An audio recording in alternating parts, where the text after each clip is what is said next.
Hey, what's up? It's Isaac here.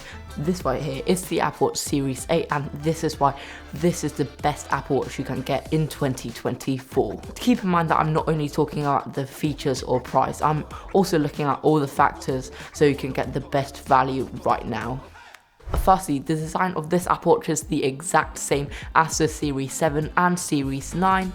And the shape of the Apple Watch is almost the exact same since the Series 4. It has an always-on display, and the display of the Series 8 actually goes up to 1000 nits, while the Series 9 actually goes up to 2000 nits.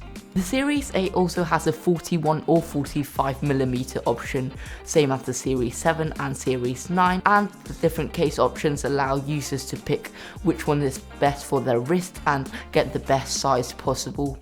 Me personally, I prefer the bigger look of the Apple Watch Series 8 as I like the bigger screen and I can do more on the screen. When we talk about performance, the Apple Watch Series 8 has an S8 chip and the Series 9 has an S9 chip.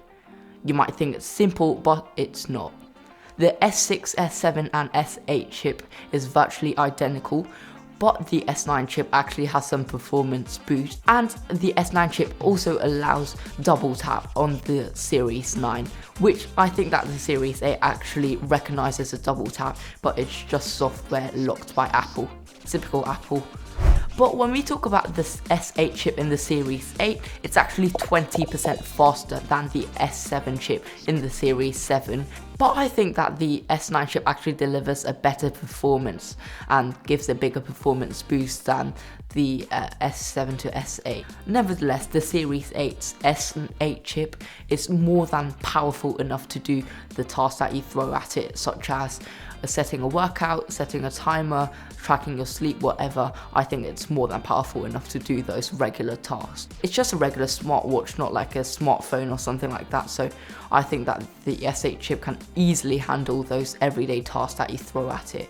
The Apple Watch Series 8 has lots of sensors, such as an ECG sensor and a blood oxygen sensor, which the Series 9 actually got sued for the blood oxygen sensor, which means that the Series 9 doesn't actually come with the blood oxygen sensor if you're in the US. Think about this. This is almost 50% cheaper if you buy it refurbished, which I think it's much better value than the Series 9 if this also has blood oxygen sensor.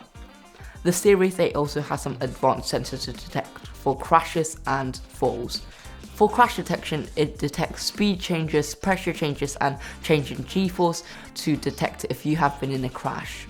Furthermore, the main selling point of the Apple Watch Series 8 is the temperature sensor.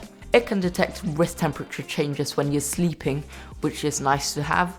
Also, with temperature sensing, your Apple Watch Series 8 can actually estimate when you ovulated, which is useful to have for women, and I think it's a really useful feature for women.